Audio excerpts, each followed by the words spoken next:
যদি আপনার মনে হয় ভালো মানুষগুলোই সবসময় জিতে যায়, তাহলে আপনি ভুল ভাবছেন। ইতিহাস ওই মানুষগুলোই লিখেছে যে মানুষগুলো জীবনের খেলার আসল নিয়মটা বুঝে গেছে। আর আজকের এই ভিডিওতে আমি আপনাদের ওই নিয়মগুলোই বলতে চলেছি, যে নিয়মগুলো আপনি কোনো বইতে পাবেন না। একবার ভেবে দেখুন, আজ থেকে 500 বছর আগে একটি মানুষ একটি বই লিখেছিল, আর ওই বইটি এত বেশি পাওয়ারফুল ছিল যে ওই বইটাকে ব্যান্ড করে দেওয়া হয়। চার্চ এটাকে শয়তানের কাজ বলে, রাজা লেখককে শাস্তি দেয়, কিন্তু ওই রাজাই গোপনে ওই বইটা পড়ে নিজের রাজত্ব পরিচালনা করে। আর ওই মানুষটার নাম ছিল নিকোলা ম্যাকিয়াভেলি। আর আজকের ভিডিওতে আপনি ম্যাকিয়াভেলির বলা ওই 8টি নিয়ম জানতে পারবেন, যা আপনাকে ডেঞ্জারাসলি স্মার্ট তৈরি করবে। আর এই ভিডিওটা আপনার জন্য নয় যদি আপনার মন অনেক নরম হয়, যদি আপনি চিন্তা করেন সততা এবং পরিশ্রম দিয়ে সব কিছু পাওয়া যাবে, তাহলে ক্ষমা করবেন, এই পৃথিবীটা এভাবে চলে না। কিন্তু যদি আপনি তৈরি থাকেন নতুন কিছু জানতে, তাহলে আগামী 10 মিনিটের মধ্যে আপনি এই পৃথিবীকে অন্য চোখে দেখা শুরু করবেন। আপনি বুঝে যাবেন মানুষ কেন ধোঁকা দেয়, পাওয়ার কিভাবে কাজ করে, আর নিজেকে এই সব কিছু থেকে কিভাবে বাঁচাতে হবে। তো চলুন শুরু করা যাক। লেসন নাম্বার 1, ভালো দেখানো জরুরি, ভালো হওয়াটা জরুরি নয়। আমি জানি এই কথাটা শুনে আপনি হয়তো বিশ্বাস করতে পারছেন না, কিন্তু একটু মনোযোগ দিয়ে বোঝার চেষ্টা করুন। ম্যাকিয়াভেলি এটা কেন বলেছিলেন? ম্যাকিয়াভেলি বলেন, মানুষ আপনার উদ্দেশ্য দেখে না, বরং মানুষ কেবলমাত্র আপনার চেহারা দেখে। আপনি ভিতর থেকে কী রকমের, এতে কারোর কিছু যায় আসে না, বরং গুরুত্বপূর্ণ হলো এটা যে আপনাকে দেখতে কী রকমের মনে হচ্ছে। আপনি আপনার চারপাশে দেখুন, যে মানুষ সবসময় হাসি মুখে থাকে, সবার সঙ্গে হাত মেলায়, সবার হ্যাঁতে হ্যাঁ বলে, ওই মানুষটিকে সবাই ভালো মানুষ বলে। কিন্তু ওই মানুষটির মনের মধ্যে কি আছে সেটা কেউ জানে না। আর সত্যি বলতে ওই মানুষটারও কিছু যায় আসে না, কারণ ওই মানুষটি জীবনের খেলাটা বুঝে গেছে। আপনার মনের সত্যির থেকে অনেক বেশি শক্তিশালী হলো আপনার বাইরের ছবি। তাই প্রশ্ন হলো, আপনি কি আপনার ছবিকে কন্ট্রোল করছেন, নাকি মানুষ আপনার সম্পর্কে যা খুশি তাই চিন্তা করছে? মনে রাখবেন, এই পৃথিবীতে স্ট্র্যাটেজি সবসময় জিতে যায়। লেসন নাম্বার 2, ভালোবাসার থেকে ভয় অনেক ভালো। আর যদি এই দুটোর মধ্যে একটি বেছে নিতে হয়, তাহলে আপনি ভয়কে বেছে নিন। এটা শুনে আপনার একটু অদ্ভুত মনে হবে, কিন্তু 1 মিনিট চিন্তা করে দেখুন।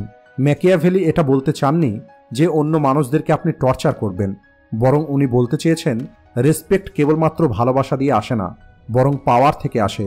আপনি একটি বসের কথা চিন্তা করুন। ওই বস সবসময় হাসি মুখে থাকে, সবার সঙ্গে বন্ধুর মতো ব্যবহার করে, কখনোই কাউকে বকাবকি করে না। আমি জানি এটা শুনতে আপনাদের খুবই ভালো লাগছে, কিন্তু এরপরে কি হয়? এমপ্লয়ি ওই বসের ডেডলাইন মিস করা শুরু করে, বসের কথাকে ইগনোর করা শুরু করে, ওনার অনুপস্থিতিতে ওনার সম্পর্কে খারাপ কথা বলে। কেন? এর কারণ হলো তাদের মধ্যে কোনো রকমের ভয় নেই। আর এখন আপনি অন্য আর একটি বসের কথা চিন্তা করুন, যে বস সবসময় শান্ত থাকে, কিন্তু যখন কথা বলে তখন ওনার কথা সবাই শোনে। ওনাকে কেউ হয়তো ভালোবাসে না, কিন্তু সবাই ওনাকে রেসপেক্ট করে। এর কারণ হলো তারা জানে যদি কোনো রকমের ভুল করি তাহলে তার শাস্তি পেতে হবে। দেখুন, আপনাকে ভিলেন হতে হবে না, বরং আপনাকে এটা বুঝতে হবে, যদি মানুষ আপনাকে হালকাভাবে নিচ্ছে, তাহলে আপনার ভালোবাসার কোনো মূল্য থাকবে না। একটু ভয়, একটু দূরত্ব, একটু ইনসিকিউরিটি, এই সব কিছু আপনাকে পাওয়ারফুল তৈরি করবে।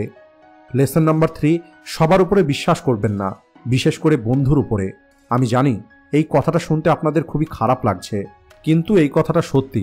ম্যাকিয়াভেলি ওনার জীবনে দেখেছিলেন একটি মানুষ সব থেকে বেশি ধোঁকা নিজের আপনজনের কাছে থেকেই পেয়ে থাকে। শত্রু সামনে থেকে আক্রমণ করে, কিন্তু বন্ধু পিছন থেকে আঘাত করে। কেন? এর কারণ হলো আপনি আপনার বন্ধুকে ভিতরে আসার পারমিশন দিয়েছেন, আপনি আপনার দুর্বলতাকে দেখিয়েছেন, আপনার সমস্ত গোপন রহস্য তাকে বলে দিয়েছেন। আর একদিন যখন আপনার ওই বন্ধুর ইন্টারেস্ট পরিবর্তন হয়ে যাবে, তখন আপনার রহস্যগুলো আপনার বিরুদ্ধে ব্যবহার করা হবে। আপনারা জুলিয়াস সিজারের নাম তো জানেন, রোমের সব থেকে শক্তিশালী মানুষ। ওনাকে কে মেরেছিল? ওনাকে কোনো শত্রুতে মারেনি, বরং ওনার আপনজন ওনাকে মেরেছিল, ওনার বন্ধু ওনাকে মেরেছিল, যাকে উনি নিজের ছেলের মতো মনে করতেন। আর এই রকমেরই পরিণাম হয় যখন আপনি কারোর ওপরে চোখ বন্ধ করে বিশ্বাস করেন।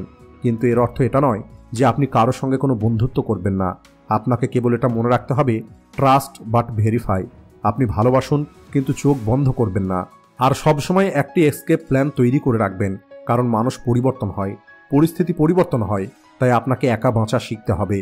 লেসন নাম্বার 4, প্রয়োজনের অতিরিক্ত ভালো হওয়া আপনার দুর্বলতা। আমি জানি ছোট থেকেই আপনাকে শেখানো হয়েছে আপনাকে ভালো হতে হবে, সবাইকে সাহায্য করতে হবে, অন্য মানুষদেরকে গুরুত্ব দিতে হবে। এই কথাগুলো শুনতে খুবই ভালো লাগে, কিন্তু বাস্তবে যে মানুষগুলো অন্যের জন্য বেঁচে থাকে তারা অন্যের জন্যই মরে যায়। ম্যাকিয়াভেলি বলেন, ভালো হওয়া কেবলমাত্র একটি টুল, এটা কোনো হাতিয়ার নয়। তাই যদি আপনি সবসময় ভালো হয়ে থাকেন তাহলে মানুষ আপনাকে ফর গ্রান্টেড নেওয়া শুরু করবে। আপনার কোনো কথা শোনা হবে না, আপনার কোনো ভ্যালু দেওয়া হবে না। একবার ভেবে দেখুন ওই বন্ধুটার কথা, যে সবসময় অ্যাভেলেবল থাকে, যে সবসময় হেল্প করে, যে কখনোই কাউকে না বলে না। আর সবশেষে দেখা যায় এই মানুষটিকে সবাই ব্যবহার করে। যখন প্রয়োজন পড়ে তখন এদের কল করা হয়, আর কাজ শেষ হয়ে গেলে এদেরকে মানুষ ভুলে যায়। আর যদি কোনোদিন ওই মানুষগুলো না বলে দেয় সেদিন ওই মানুষগুলোকে খারাপ বলা হবে। আর এবার আপনি ওই মানুষটার কথা চিন্তা করে দেখুন, যে মানুষটি কখনো হ্যাঁ বলে আবার কখনো না বলে, যে এটা বেছে নেয় কাকে সাহায্য করতে হবে আর কাকে সাহায্য করা যাবে না। এই মানুষগুলোর ভ্যালু বেশি হয়। তাই আপনাকে ভালো হতে হবে, কিন্তু তার একটি স্ট্র্যাটেজি থাকতে হবে। আপনাকে ভালোবাসতে হবে, কিন্তু সিলেক্টিভলি। লেসন নাম্বার 5, জেতাটা প্রয়োজন। আপনি কিভাবে জিতেছেন সেটা পরে কেউ জিজ্ঞেস করবে না। ইতিহাস কাদের কথা মনে রাখে? লুজারকে? কখনোই না। ইতিহাস মনে রাখে উইনারকে। আর উইনার কিভাবে জিতেছে এটা ইতিহাস মনে রাখে না। ম্যাকিয়াভেলি বলেন, যদি আপনি জিতে যান তাহলে আপনি হিরো, আর যদি আপনি হেরে যান তাহলে আপনি হলেন ভিলেন। আপনি একবার নেপোলিয়নের কথা ভেবে দেখুন। লাখো মানুষকে মেরে ফেলেছে, হাজারো সাম্রাজ্যকে জ্বালিয়ে দিয়েছে, কিন্তু আজ ইতিহাসের পাতায় নেপোলিয়নকে জিনিয়াস বলা হয়। ওনার স্ট্র্যাটেজি স্কুলে পড়ানো হয়। আর এখন আপনি আরেকটি মানুষের কথা চিন্তা করে দেখুন, যে মানুষটি সততার সঙ্গে ট্রাই করে গেছে কিন্তু হেরে গেছে। ওই মানুষটার নাম কি ইতিহাসে থাকবে? কখনোই না। দেখুন, আমি আপনাদের এটা বলছি না যে আপনি বেইমানি করবেন। আমি আপনাকে বলছি আইডিয়াল হয়ে বাঁচা বন্ধ করুন। এই পৃথিবী হলো প্র্যাকটিক্যাল। আর যদি আপনি এখানে হেরে যান তাহলে আপনার প্রিন্সিপালের কোনো মূল্য থাকবে না। আপনাকে সারভাইভ করতে হবে, আপনাকে জিততে হবে। আর যখন আপনি জিতে যাবেন তখন আপনার গল্প লেখা হবে, তখন আপনাকে সঠিক দেখানো হবে। এই কারণে আপনি রেজাল্টের উপরে ফোকাস করুন, প্রসেসের উপরে নয়। আপনি কেবল জিতে দেখান, জাস্টিফাই পরে হয়ে যাবে। লেসন নাম্বার 6, মানুষকে দেখান আপনি হলেন দুর্বল, এরপরে আপনি আক্রমণ করুন। এটা হলো ম্যাকিয়াভেলির সবথেকে পাওয়ারফুল স্ট্র্যাটেজি। ভালোভাবে এটা বোঝার চেষ্টা করুন।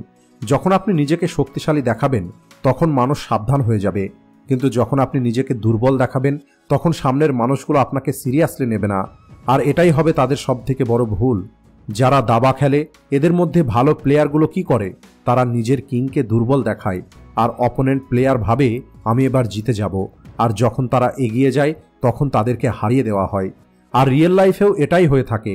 আপনি অফিস পলিটিক্স দেখুন, যে মানুষটি কেবল চুপচাপ বসে থাকে, মিটিংয়ের মধ্যে কম কথা বলে, কখনোই কোনো ক্রেডিট নেয় না, মানুষ ভাবে এই মানুষটি অনেক দুর্বল।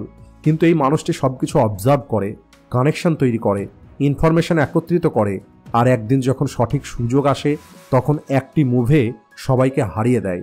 তাই আপনি আপনার সমস্ত শক্তি কখনোই দেখাবেন না। আপনি আপনার কিছু শক্তি লুকিয়ে রাখবেন, মানুষ যেন আপনাকে আন্ডার এস্টিমেট করে। লেসন নাম্বার 7, আপনি আপনার শত্রুদেরকে কাছে রাখুন। আপনারা ওই কথাটা তো শুনেছেন, keep your friend close, enemies closer. কিন্তু কেন? ম্যাকিয়াভেলি বলেন, শত্রু যদি দূরে থাকে তাহলে আপনি জানতে পারবেন না সে কি করছে, কিন্তু শত্রু যদি আপনার কাছে থাকে তাহলে আপনি তার প্রতিটা পরিকল্পনা দেখতে পাবেন, তার দুর্বলতা জানতে পারবেন, আর প্রয়োজন পড়লে ওই দুর্বলতার উপরে আঘাত করতে পারবেন। গডফাদার মুভিতে আপনারা দেখেছেন মাইকেল কি করেছিল। যে মানুষটি মাইকেলকে ধোঁকা দেয় ওই মানুষটিকে নিজের থেকে দূর করেনি, বরং নিজের কাছে রেখে দেয়, তার সঙ্গে ডিনার করে, হাসি মুখে কথা বলে, আর যখন সঠিক সময় আসে তখন তাকে শেষ করে দেয়। তাই যদি কেউ আপনার বিরুদ্ধে থাকে তাহলে তাকে ইগনোর করবেন না, বরং তাকে স্টাডি করুন, তার সঙ্গে কথা বলুন, বোঝার চেষ্টা করুন তার সমস্যাটা কি। আর যদি প্রয়োজন হয় তাহলে তাকে আপনি আপনার পক্ষে করে নিতে পারেন। লেসন নাম্বার 8, নিজের জন্য বাঁচুন, বাকি সব কিছু হলো ড্রামা। এটা হলো সর্বশেষ এবং সবথেকে গুরুত্বপূর্ণ লেসন। ম্যাকিয়াভেলি ওনার সম্পূর্ণ জীবনে দেখেছেন মানুষ কার জন্য বেঁচে থাকে, কেবলমাত্র অন্য মানুষের এক্সপেকটেশনের জন্য, বাবা মাকে খুশি করার জন্য, সোসাইটিকে খুশি করার জন্য। কিন্তু মানুষ নিজের কথাটা ভুলে যায়। একবার ভেবে দেখুন, আপনার জীবনটা হলো কেবলমাত্র আপনার, আপনার সিদ্ধান্তটা হলো আপনার।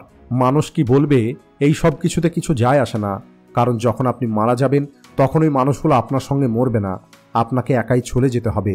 আর ওই সময় আপনার কাছে কেবলমাত্র একটি প্রশ্ন থাকবে, আমি কি আমার জীবনটা আমার মতো করে বেঁচেছিলাম? ম্যাকিয়াভেলি বলেন, নিজের চোখে রাজা হন, অন্যের চাকর নয়। আপনার কারোর সামনে নিজেকে জাস্টিফাই করার কোনো প্রয়োজন নেই, আপনার কারোর পারমিশন নেওয়ার প্রয়োজন নেই। আপনাকে কেবল নিজের জন্য সঠিক সিদ্ধান্ত নিতে হবে। আর ওই সিদ্ধান্তের উপরে আপনাকে বেঁচে থাকতে হবে। মানুষের ড্রামাকে ইগনোর করুন, আপনার প্রায়োরিটি ক্লিয়ার করুন, আর আপনি আপনার জন্য বাঁচুন। তো বন্ধুরা, আজকের এই ভিডিওটি যদি আপনাদের দৃষ্টিকোণ পরিবর্তন করে থাকে তাহলে ভিডিওটিকে লাইক ও শেয়ার করতে ভুলবেন না। Thanks for watching.